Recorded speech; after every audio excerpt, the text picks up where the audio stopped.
नमस्कार. मी भाग्यश्री फाटा. मार्केट आणि मी हा सोप्या मराठीतून शेअर मार्केट समजावून सांगण्याचा माझा एक उपक्रम आहे. काल सगळा गोंधळ झाला. त्याला काही दृष्टीने विचार करायचा झाला तर ट्रम्प हे कारण होते. आत्ताची अवस्था कशी आहे, ती अवस्था काही श्लोकामध्ये म्हणायची झाली तर सुचू न देई काही विचार, तोची पीडा करी वारंवार, दुःख देई रायाते. तसं झालं की ट्रम्प काही ना काही कुरापती काढतात आणि त्याचा परिणाम मार्केटवर होतो आणि मग मार्केट डिस्टर्ब होतं, विक्स वाढतो आणि काय करावं हे ट्रेडर्सला सुचत नाही. काल सगळीकडे व्हॉट्सअपवर नायक नाही खलनायक हूँ मैं असं ट्रम्पच्या बाबतीत चाललं आहे. पण काल मार्केटची स्थिती अशी होती की त्याने बायपार्टिझन सँक्शन्स बिल त्याच्यावर व्होटिंग घेणार आहे असं ठरलं. त्यामुळे रशियाकडून क्रूड, गॅस, युरेनियम घेणारे जे देश आहेत, भारत, चीन, ब्राझील, व्हिएतनाम, या सगळ्यांवर 500% टॅरिफ लावायचं ठरलं. त्यामुळे निर्यातीवर परिणाम होईल म्हणून टेक्स्टाईल क्षेत्रातले आणि श्रिम्प या क्षेत्रातले शेअर पडले. त्याच्यामध्ये Gokaldas, KPR mills, Welspun living, pearl global industry, apex frozen, Avanti feeds हे सगळे शेअर पडले. म्हणजेच ज्या कंपन्या एक्सपोर्टवर अवलंबून आहेत किंवा ज्यांच्या उत्पन्नाचा पुष्कळ हिस्सा अमेरिकेमधून येतो.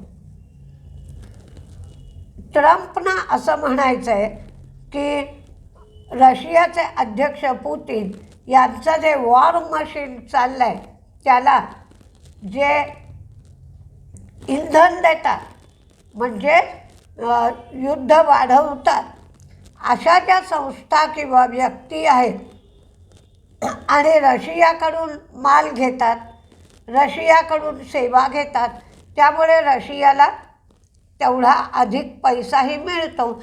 अशा राष्ट्रांवर पेनल्टीही लावली जाईल आणि ड्युटीही लावली जाईल. त्याचप्रमाणे ही एक बातमी होती म्हणून निर्यात करणाऱ्या सगळ्या कंपन्या पडल्या.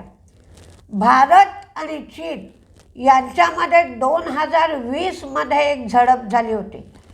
तेव्हापासून चीनी कंपन्यांनी भारतातले ज्या सरकारी कंपन्यांचे कॉन्ट्रॅक्ट्स असतील त्यासाठी त्या बीड देऊ शकत नव्हत्या. आता ही मनाई हटवण्याचा विचार चालू आहे. त्यामुळे चीनबरोबर पुन्हा व्यापारी संबंध सुरू करण्याच्या विचारात सरकार आहे. म्हणून भेल, सिमेन्स, BHEL, सिमेन्स, हिताची, ABB, L&T हे शेअर पडले. चीनी कंपन्यांना रेल्वे कॉन्ट्रॅक्टमध्ये सुद्धा भाग घेण्याची परवानगी मिळू शकेल. तर चीनची CRRC ही कंपनी जी आहे ती स्पर्धेमध्ये उतरेल असा एक अंदाज व्यक्त केला जातो. त्याचप्रमाणे कॉम्पिटिशन कमिशनने Tata steel, JSW steel, steel authority of India यांच्या सकट 28 कंपन्यांना नोटीस पाठवली आहे. 2015 ते 2023 या काळामध्ये स्टीलच्या किमतीमध्ये हेराफेरी केल्याबद्दल नोटीस पाठवली आहे आणि त्यामध्ये 56 अधिकारी सामील होते. त्यामुळे स्टील कंपन्यांचे शेअर काल पडले. त्यानंतर व्हेनेझुएलाला ट्रम्पनी धमकी दिली. व्हेनेझुएलामध्ये आता नवीन काही काळापुरते राष्ट्राध्यक्ष झालेत डेल्सी रॉड्रिग्स. तर त्यांना सांगितलं की तेल उत्पादनात अमेरिकेलाच प्राधान्य मिळालं पाहिजे आणि चीन, रशिया, इराण, क्युबा यांच्याबरोबरचे संबंध तोडले पाहिजे. सेबीने बँक ऑफ अमेरिकेला सुद्धा शो कॉज नोटीस पाठवली.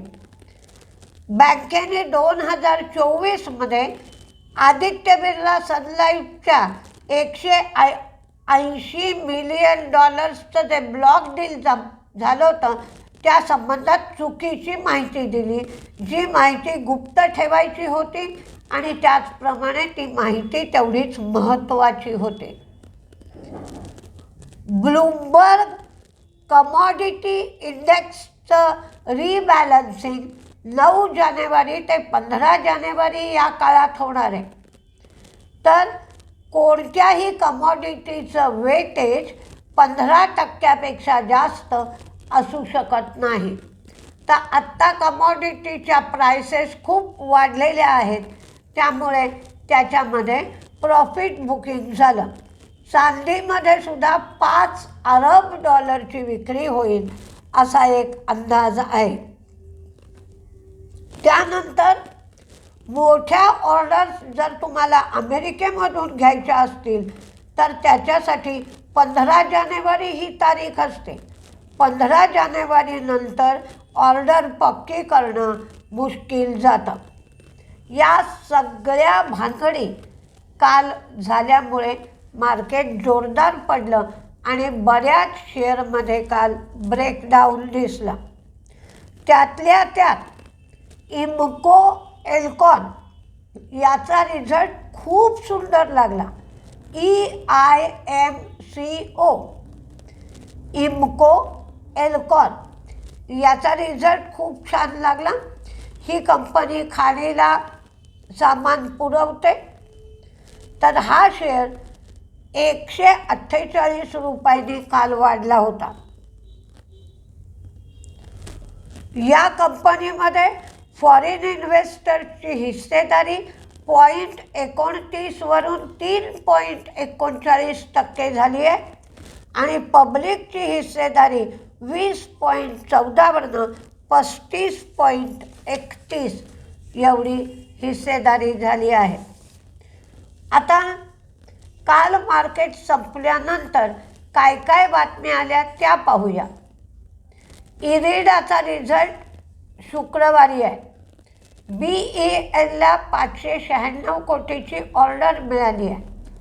पॉवर ग्रीड नवीन इंटरस्टेट ट्रान्समिशन सिस्टीमसाठी पॉवर ग्रीड सक्सेसफुल बिडर आहे. IEX यांची सुनावणी आज सकाळी 10:30 वाजता होणार आहे.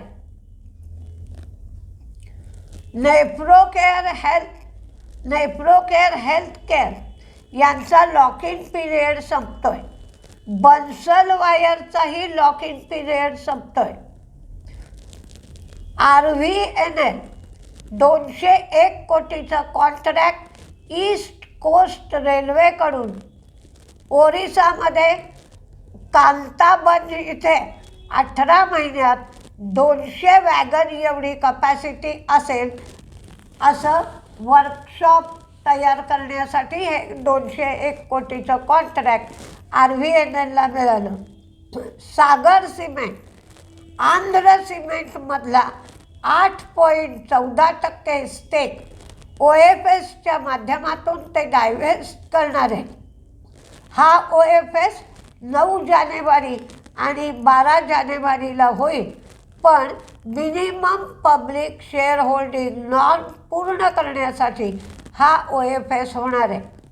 वारी रिन्युएबल टेक्नॉलॉजी यांना एक LOA मिळालं आहे.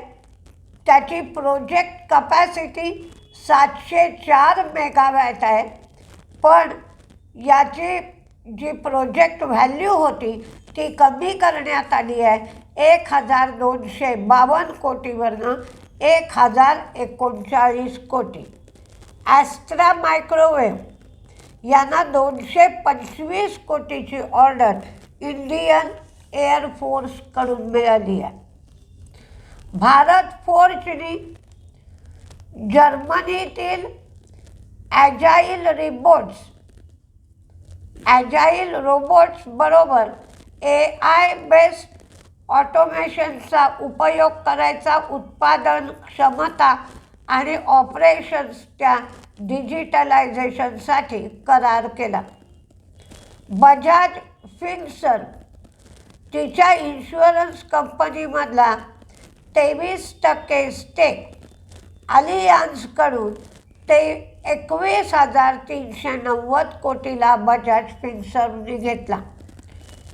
Voltas long term incentive scheme 2024 ही 2027ला संपणार होती, तर तिची तारीख 2028 अशी एक्सटेंड करण्यात आली. प्रेस्टीज चेन्नईमध्ये 16.38 एकर लँडसाठी करार केला आहे. BHEL 5,400 कोटीची ऑर्डर कोल गॅसिफिकेशनसाठी मिळाली आहे. ॲक्सिकेड टेक्नॉलॉजी 2023ची टॅक्स ऑर्डर त्यांना जी मिळाली होती ती काढून टाकण्यात आली आहे. पॅनोरामा स्टुडिओज मुघफी बरोबर कुबेरच्या सिनेमासाठी त्यांनी करार केला आहे. व्हिनस रिमेडीज यांना इंडोनेशियामध्ये त्यांच्या अँटीबायोटिक्ससाठी मार्केटिंग राईट्स मिळालेत. हायवे इन्फ्राला 329 कोटीची ऑर्डर. सात्विक ग्रीनला छोटीशी 20 कोटीची ऑर्डर मिळाली आहे. पण HULला 1,560 कोटीची tax demand order Mumbai tax अथॉरिटीने दिली आहे. तर आज कुठले शेअर तेजीत राहतील आणि कुठले मंदीत राहतील हे पाहूया. काल मार्केट संपल्यानंतर एल्कॉनचा रिझल्ट लागला. त्यांना प्रॉफिट कमी झाला, रेव्हेन्यू वाढला आणि मार्जिनही कमी झाला आहे. आधी तेजीतले शेअर सांगते. BEL डिफेन्सच्या शेअरकडे लक्ष द्या. काल अमेरिकेमध्ये डिफेन्सचे शेअर तेजीत होते. डिफेन्स बजेट वाढलं म्हणून आणि आपलंसुद्धा बजेटमध्ये डिफेन्सची अमाऊंट वाढेल, त्यामुळे डिफेन्सच्या शेअरकडे लक्ष द्यावं लागेल. BHEL माझगाव डॉक्सला जर्मनीच्या जे सबमरीन डील होतं $8 बिलियन ते पूर्ण झालं. ॲस्ट्रा मायक्रो फॅक्ट कालही तेजीत होता. Petronet LNG, SBI life, Prestige estate, लिवा बुपा, झोमॅटो, RVNL आणि शुगरच्या शेअरकडे काहीसं लक्ष द्या. ज्या शुगर कंपन्या निर्यात करतात, कारण आता रुपया घसरतोय त्यामुळे निर्यातीमधून अधिक पैसे मिळत आहेत. तर ब्राझीलमधल्या साखरेचा भाव आणि आपल्या साखरेचा भाव याच्यामध्ये जो फरक पडतोय त्यामुळे साखर कंपन्यांना फायदा होतोय. तर साखर कंपन्यांनी निर्यात सुरू केली आहे. म्हणून मी बलरामपूर आणि त्रिवेणी हे 2 शेअर दिले. IDFC first, NHPC, Kamala hydro project जे आहे त्याच्यासाठी 26,000 कोटी रुपये सँक्शन झाले. Bharat forge, power grid Groww, Sobha, Catholic Syrian bank CSB कालही तेजीत होती आणि तामिळनाडू मर्कंटाईल बँक कालही तेजीत होती. तर मंदीमध्ये Indian hotel, LIC, Page industry, Swiggy, Oracle, Bansal wire आणि जवळजवळ सगळे टेक्स्टाईलचे शेअर मंदीत राहण्याची शक्यता आहे. आणि मंदीमध्ये मी 4 शेअर दिलेत: Indian hotel, LIC, Page industry, Swiggy, Oracle, Bansal wire. हे मंदीमध्ये राहतील. तरीही मार्केटमध्ये गोंधळ चालूच आहे, तर तुम्ही सावधगिरीने ट्रेड करा. बघूया कुठल्या कुठल्या गोष्टीला आज आपल्याला सामोरं जावं लागतं आहे ते. नमस्ते.